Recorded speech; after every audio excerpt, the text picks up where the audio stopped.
On va se mettre sur MDEX et on va aller voir ce que c'est le slippage fees, le GUI, etc. vu que c'était demandé. On y arrive enfin, mais avant ça, je m'hydrate. D'ailleurs, n'hésitez pas à vous hydrater à la maison, c'est important. Alors, qu'est-ce que c'est que le slippage fees? Enfin, les slippage fees plutôt. Si je le mets au pluriel, faut que je mette les. Alors, imaginons que j'ai envie, je parlais du Bifi, imaginons que j'ai envie d'acheter du Bifi, voilà, et que je l'achète avec du stablecoin, parce qu'il y a une pool Bifi USDT, donc c'est le chemin le plus rapide. Imaginons que j'ai de l'USDT et que je dois y acheter du Bifi. Donc si j'achète un Bifi, ce qui est quand même une somme assez conséquente, c'est autour de 1100-1200 $. Maintenant, je peux voir combien ça va me coûter. Ça va me coûter 1183,36 USDT. Mais, attention, il y a 1,79% de price impact, donc ces fameux slippage fees. Qu'est-ce que c'est le slippage? Je l'ai pas littéralement en français, attendez. je fais mon savant et tout, mais littéralement, ça veut dire quoi? Différence, écart? Glissement, ok. C'est un glissement, donc un écart.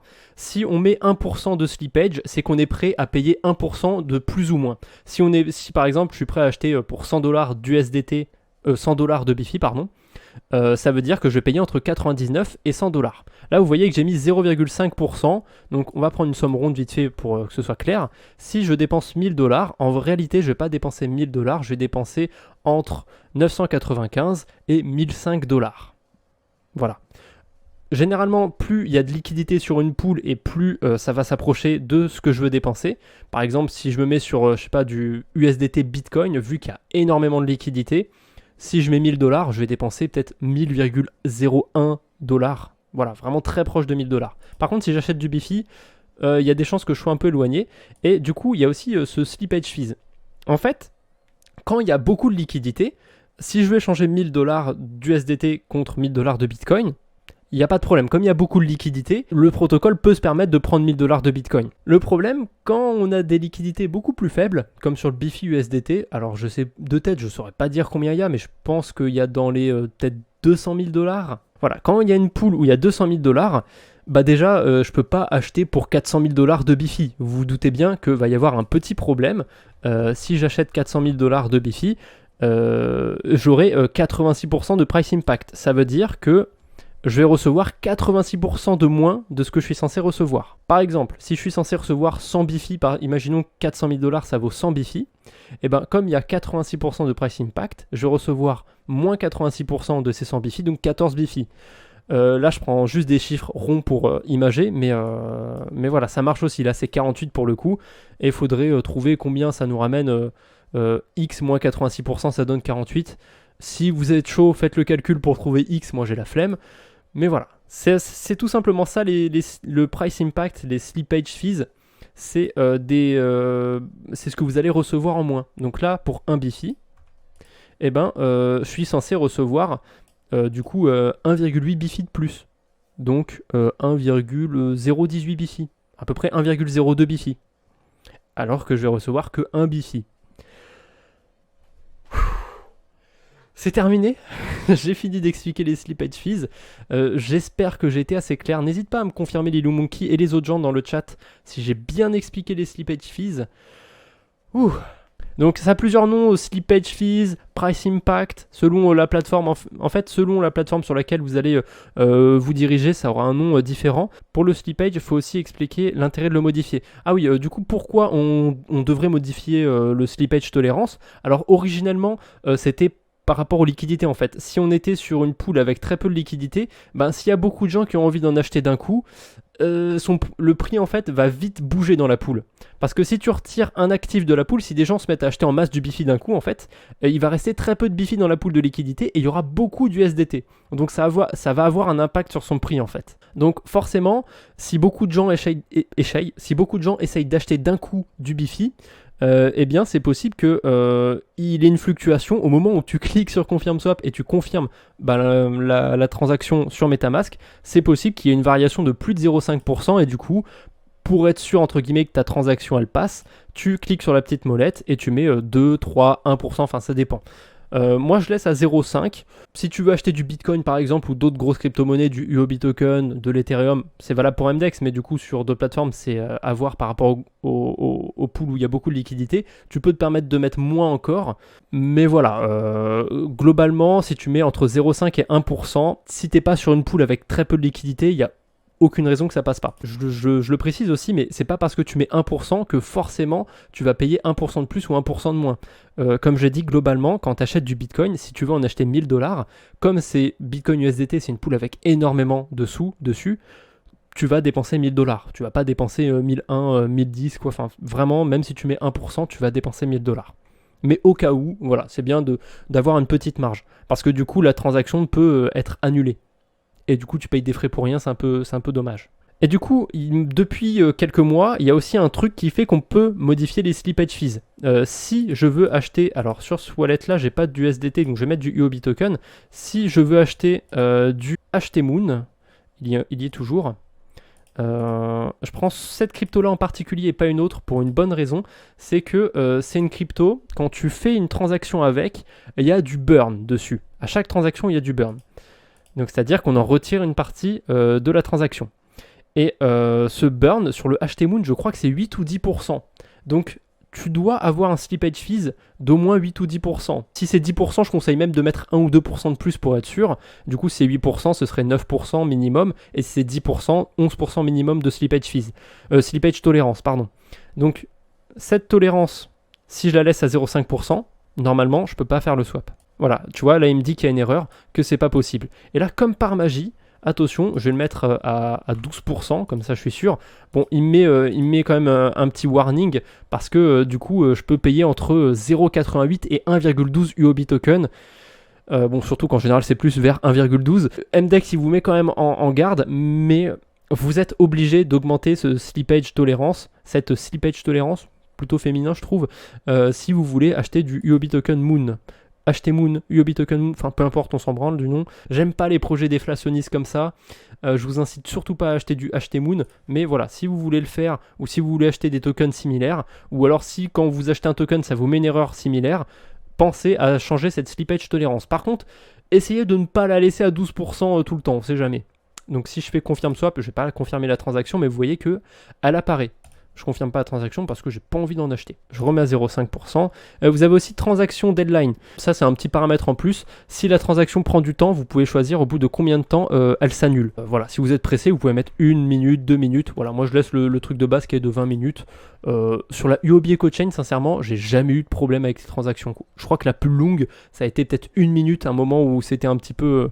où il y avait un petit peu de trafic. Voilà. On va revenir vite fait sur les transactions. Je vais me mettre sur une crypto plus conventionnelle. Bon, le BNB, c'est la première qui m'est tombée sous la main. On va aller voir le Gwei parce que Lilou Monkey voulait aussi que j'explique le Gwei. Alors, on va se mettre sur plusieurs blockchains pour expliquer qu'est-ce que c'est le Gwei en fait. Parce que c'est pas pareil selon les blockchains. Enfin, le principe est le même, mais... on va voir qu'on met pas les mêmes valeurs selon la blockchain. Il y a beaucoup d'anglais dans les crypto-monnaies. Moi, ça me pose pas de problème d'utiliser les mots anglais. Je sais qu'il y en a qui aiment pas trop ça. Mais là, pour le coup, il va falloir faire un petit effort parce que je trouve que les traductions en française veulent rien dire. Bref, quand on paye des transactions sur un protocole de finance décentralisée, quand on est sur la blockchain Ethereum, n'importe quelle blockchain, vous avez des gas fees, des frais d'essence. C'est pour ça que j'aime pas utiliser le terme français. Frais d'essence, je trouve que ça le fait pas. Gas fees, gas fees quoi. Bref, vous avez des frais de transaction qui s'appellent gas fees. Et il y a deux paramètres qui définissent ces frais.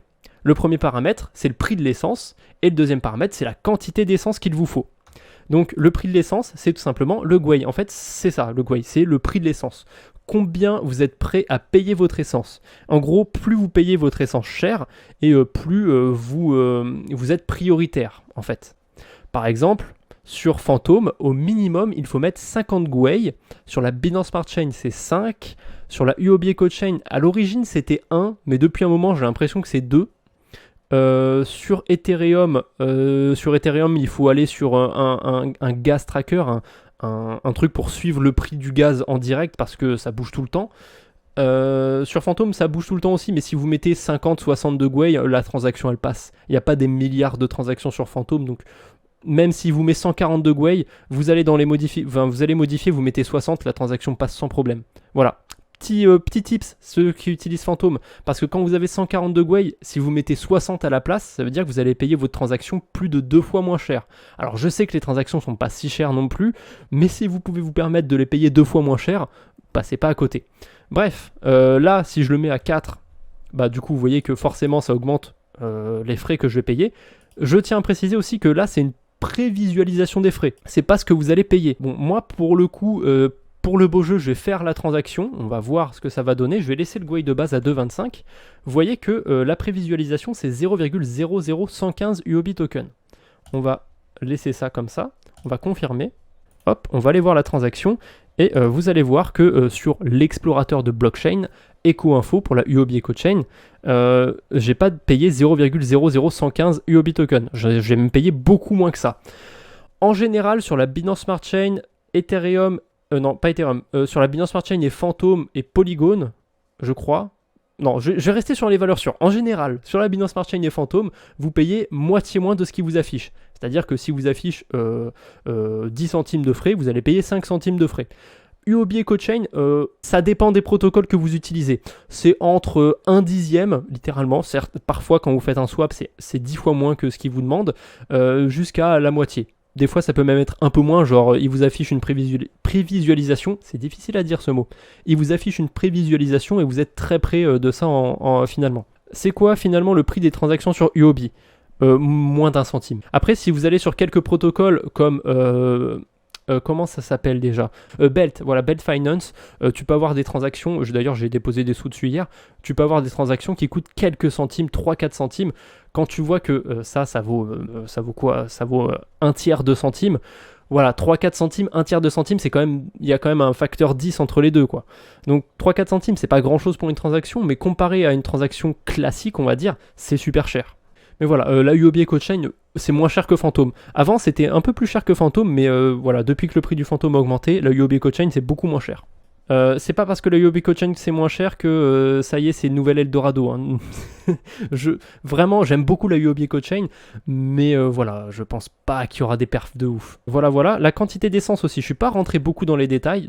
Hop, on va se mettre dans l'autre sens. Là, je vais reconvertir mes BNB en UOB token.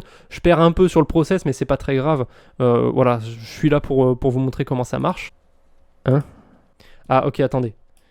Regardez, là, il y a un 3. Je vais mettre un 2. Ah, mais non, c'est pas ça le problème, c'est que je l'avais pas approuvé. Quel con. Comment optimiser les frais de gaz? Il y a des heures où c'est moins cher, par exemple quand je veux envoyer d'un portefeuille à un autre que ce n'est pas urgent et que je payais le moins possible. Alors ça c'est pour Ethereum du coup, c'est valable pour Ethereum de faire à certaines heures. Parce qu'il y a des heures, je saurais pas dire de tête à quelles heures c'est, mais il y a des heures où c'est beaucoup moins cher, où genre c'est 5$ pour envoyer des cryptos d'un portefeuille à un autre, et des heures où c'est à 50$. En général, quand tu as des pics à 50$, ça reste pas trop longtemps à ce prix-là. Si tu attends un petit peu, quelques minutes, ou quelques dizaines de minutes, ou une heure, ça peut redescendre déjà à 20$, 10$. Mais voilà, sur Ethereum, ouais, il y a vraiment des heures à regarder. Sur les autres blockchains, en réalité, t'as jamais de problème, quoi. C'est toujours le même prix. Parce que voilà, j'ai un peu parlé du Gwei, mais le Gwei en fait, c'est surtout ça qui fait le prix de la transaction. C'est plus vous allez mettre de Gwei et plus vous allez le prioritaire, mais plus vous allez payer cher la transaction. Et en fait, c'est surtout valable pour Ethereum et c'est valable sur les autres blockchains quand vraiment c'est congestionné, quand d'un coup il y a beaucoup de transactions et que la blockchain elle est un peu en PLS. C'était arrivé sur Phantom, il y a des gens, j'ai été voir certaines transactions sur l'explorateur de blockchain juste pour le fun, il y a des gens qui ont mis 3000 de Gwei. Sachant que le minimum c'est 50, il y a des gens qui étaient prêts à payer 60 fois le prix d'une transaction pour passer leur transaction. Voilà, juste comme ça, pour vous dire à quel point des fois ça peut être un peu dingue. Et quand c'était congestionné, il a fallu attendre quelques heures, 2-3 heures avant que ça revienne à la normale. Je voulais venir sur la quantité de gaz. Donc là vous voyez que ça me met 520 000, du coup ça revient à une transaction à 0,0011 UOB token. On peut voir que globalement ma transaction m'a coûté 3 fois moins cher. Donc ça veut dire tout simplement que j'ai utilisé 3 fois moins d'essence que prévu.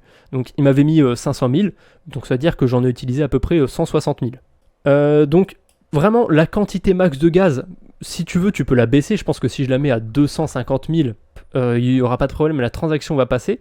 Mais encore une fois, ça, c'est juste une prévisualisation. C'est pas ce que tu vas payer au final.